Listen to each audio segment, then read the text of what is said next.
महाराष्ट्र की राजनीति में लगता है किसी ने तय कर रखा है कि यहाँ चाचा भतीजा की कभी नहीं बनेगी। भतीजा चाचा से रूठेगा, चाचा अपने भतीजे से रूठेंगे और ये सिलसिला चलता ही रहेगा। अब देखिए ना, भतीजे अजीत पवार ने अपने चाचा शरद पवार से बगावत करके अपना गुट बना लिया, सत्ता में शामिल भी हो गए।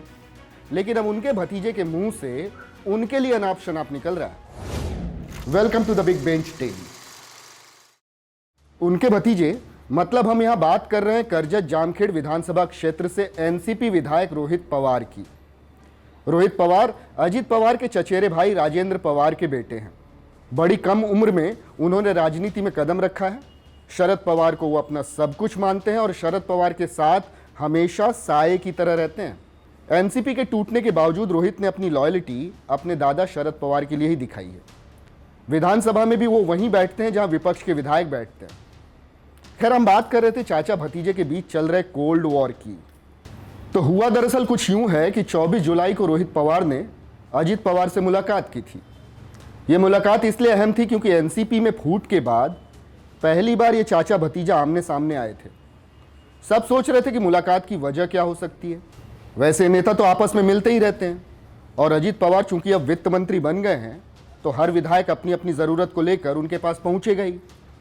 तो यह मुलाकात भी कुछ वैसी ही थी। करजत जामखेड़ में एमआईडीसी के मुद्दे को लेकर रोहित पवार अजीत पवार से मिले थे। ये बात खुद रोहित पवार ने मीडिया को बताई। लेकिन इसी समय कुछ पत्रकारों ने उनसे ये पूछ दिया कि अगर अजीत पवार महाराष्ट्र के सीएम बनते हैं तो उन्हें कैसा लगेगा, उनकी क्या प्रतिक्रिया होगी। इस पर जानते रोहित पवार ने क्या कहा। रोहित पवार ने कहा कि एक भतीजा होने के नाते उन्हें इस बात की खुशी होगी, लेकिन एक आम आदमी होने के नाते वो नहीं चाहते की अजित पवार कभी भी सीएम बने। दादांना जर मुख्यमंत्री पद मिळालं तर पुतण्या म्हणून मी खुश राहील, पण महाराष्ट्राचा नागरिक म्हणून बीजेपीच्या विचाराबरोबर जाऊन ते मुख्यमंत्री झाले त्याची नाराजगी माझ्या मनामध्ये नक्कीच असेल। अब है ना ये कमाल का जवाब, लेकिन उनके इसी जवाब में बहुत सी बातें छिपी हैं। दरअसल रोहित पवार अजित पवार को एक नेता के तौर पर बहुत अच्छे से जानते हैं। वो ये जानते हैं कि अजित पवार कितने महत्वाकांक्षी हैं। रोहित ये भी देख चुके हैं कि सत्ता लोलुपता में अपनों को ही धोखा देने की अजित पवार में टेंडेंसी भी है। वो सत्ता पाने के लिए कुछ भी कर सकते हैं और सत्ता पाकर भी कुछ भी कर सकते हैं। और इसी वजह से रोहित को ये लगता है कि अगर महाराष्ट्र के सीएम वो बन जाते हैं तो वो अपने व्यक्तिगत फायदों के लिए दूसरों की अनदेखी करेंगे ही करेंगे।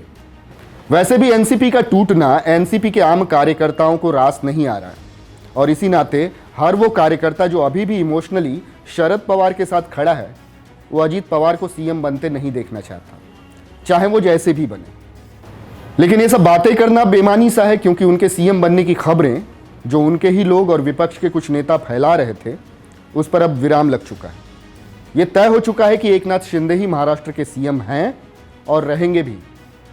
ऐसे में द बिग बेंच पर बैठकर सोचने वाली बात यह है कि अजीत पवार को जब उनके घर के ही लोग सीएम बनते नहीं देखना चाहते तो फिर महाराष्ट्र की जनता उन्हें कैसे भावी सीएम के तौर पर एक्सेप्ट करेगी।